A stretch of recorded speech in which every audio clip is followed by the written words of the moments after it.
আলহামদুলিল্লাহি রাব্বিল আলামিন। সোনার বাংলা আবাসিক প্রকল্প খতমে নবুয়াত জামে মসজিদ দিন দারুল হাদিস হোসাইনিয়া মাদ্রাসা, আমি মোহাম্মদ নূর হোসাইন।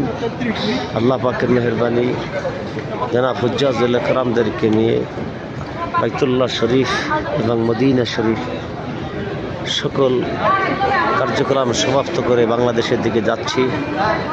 আল্লাহ পাক যেন কবুল আর মঞ্জুর করে নেন, সবাই বলি আমিন।